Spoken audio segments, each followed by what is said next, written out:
So hello everyone, my name is Natalia and today I'm going to talk about the shady business behind the electronic devices, to be more specific the materials that are used in electronic devices, lithium and coltan. So you might have heard of first one in maybe a class or a project or maybe your cell phone that has a lithium battery, but the second one maybe not, or that's what my friends told me when I asked them. So both of them are precious materials and they are really in a high demand right now, and let me tell you why. Lithium is mostly used in the making of batteries. The vast majority of cell phones, even the cheaper ones, contain 2 to 3 grams of this mineral and an electrical around 20 kilograms of lithium. It is expected that the demand will rise from 300 tons to millions of tons in the next 10 years, with its prices being quadrupled in the last 3 years, reaching up to $30,000 per ton. From coltan, niobium and tantalum are extracted and have a wide range of uses, including lenses with high reflective indices, compact capacitors, used in pacemakers, game consoles, hearing aids, mobile phones, computer hard drives, among others. One extracted into a capacitor-grade tantalum powder is worth between $350 and $400 per pound. So, as we have seen in class, maybe you are not from circuits too, so hi. Capacitors are used in the power factor of a company that makes CFE happy, the company happy, you don't get taxed, so everyone lives a happy life.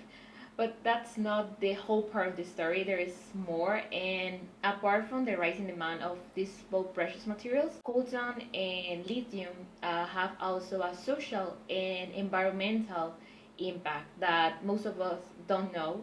This is a great way to start. Let me put you in context, as the report Coltan, the Congo, and your cell phone in 2011 help us picture how the use of these natural resources to fund public conflicts came to public attention through the 2006 movie Blood Diamonds, starring Leonardo DiCaprio.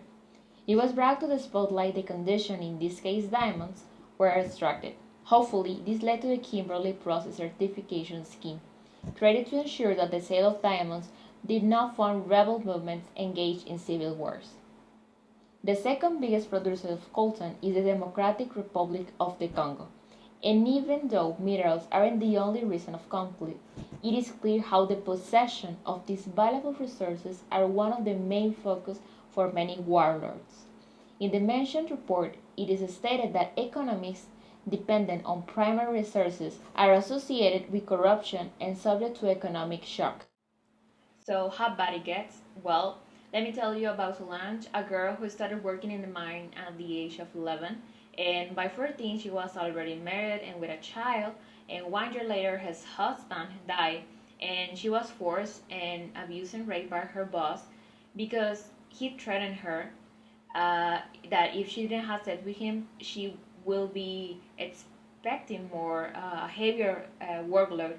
But like what I already told you about these exhausted hours and these poor conditions they are working in, like that is exploitation. That's not even work.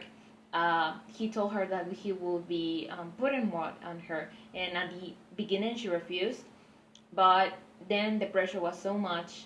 There was a lot of torture. She was so intimidated, and she was a girl taking care of her child and also taking care of her family. So she had really no other option than to accept, and she agreed because we can call this an agreement. She is a child, she was raped, and there is no such thing as an agreement when you are living in a threatened space and when you are sharing the same working area as your abuser. So later she abandoned that mindset. Apart from having this poor condition, she also has to face this abuse and threats for boss, and that doesn't mean that it only happened on that specific mine, but also happen in other places. And most of the children in Congo start working since they are 7 years old, so it isn't a better picture. Solange made more money than the average, which is $3. The average is $1. She said in the interview she sees no other option as her education and opportunities are available.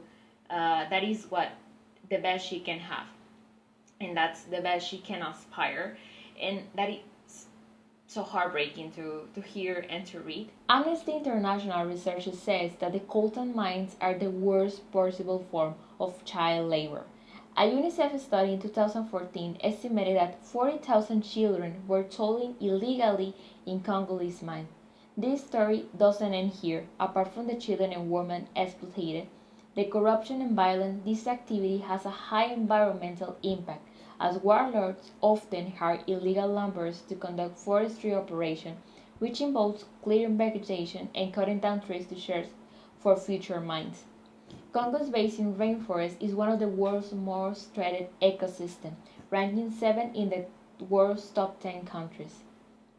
To mention some of the impacts by Dr. Nest, expert in social and political issues around mining, he says that erosion of soil as the forest clearance exposes soil for mining, removing bark from trees to make panic trails to wash coltan, diversion of a stream from their original course, ecological changes due to the loss of key species such as the elephant, disturbance of fauna due to the people residing in and moving to reserves, hunting animals including for food, ivory, and other parts. What about lithium? Well, even the situation isn't that aggravated, it doesn't make it less important. Argentina, Bolivia, and Chile hold what is called the lithium triangle, the biggest reserve of this mineral in the world. Enterprises are looking forward this region for the big potential it has.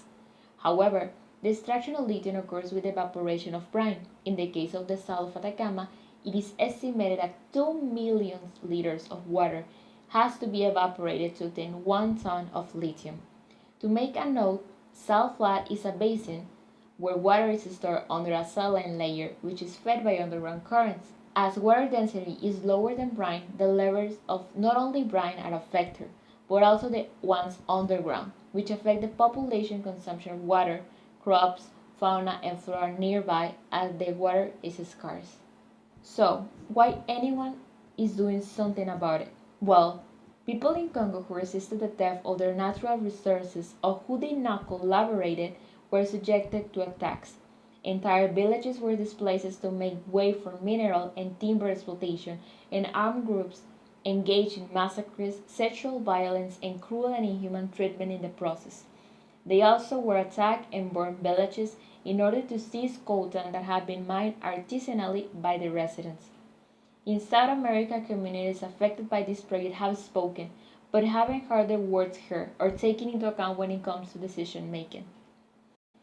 In the case of coltan, many politics have been made to try to encourage a fair trade in minerals. As the OECD published in 2011 guidelines says, companies, to ensure that the sources of minerals or components, including the metals used in the products and manufacturing processes, are not related to conflict. This was a voluntary and non-enforceable measure, and bigger regulation has to be made by the European Union, Japan, and South Korea. In the case of lithium, it has to be noted that companies make reports of environmental impacts. They don't see the basin as a whole, but only the part that is included in their project, which affects the whole study.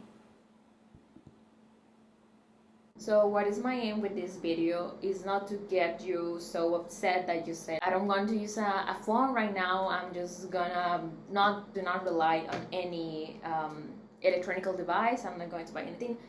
The point of here is to be a conscious consumer, to know what you're buying, to get interested in how your devices are made, to question what you are buying so you don't fall in consumerism and understand this bigger picture, because even though there are efforts made, those efforts are not big enough. They are not sufficient. That's the word. They are not sufficient. They are lacking of a strong and more transparent guidelines and policies that are more strong. And what can we do is the first step is to get informed. Like, don't be this person who lives in ignorance, because then we're only contributing to this problem.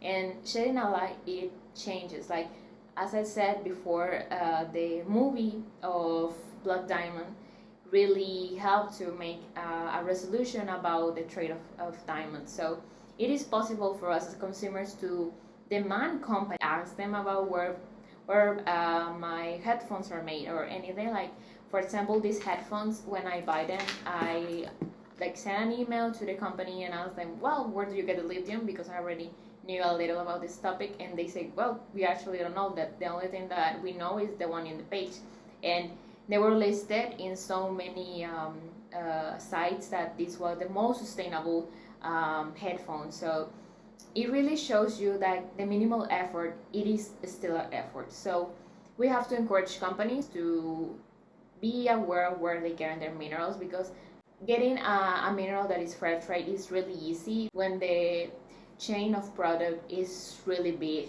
There is a lot of opportunities to get illegal parts and to get it all mixed, to say, oh, this is fair trade, when actually it isn't. So question everything, question your companies, and also get informed and try to make a change in your consumers and habit. How many devices are you buying, and do you really need them? Try to choose ones that are easier to repair. It is known that Apple devices are less qualified to make repairs. However, it is the company that has like the greener steps, but their green steps are not enough. So it's never going to be enough. We have to take into account that most of these companies only care about the profit, but we don't have to only think about that. We have to see these, like how many people are being affected, like getting engaged with the stories, thinking about Solange, thinking about so many kids that are being exploited right now, that they are not living their childhood, they are not growing in a well environment where they can fulfill their basic needs. We cannot continue with business as usual. As the 22 agenda says, we have to look for a more sustainable path, and there are different ways to do it, and it is possible. And that we also have a task, which is to demand and to get informed and to try to make a change in the best way we can in whatever you're studying or whatever you're doing. There's always types of way you can incite and to make something happen. So that's my main message. I hope you get inspired to do something, maybe not on this topic, or maybe you do, and to get informed and to reach for more information and more resources, and have a great and excellent day. Bye.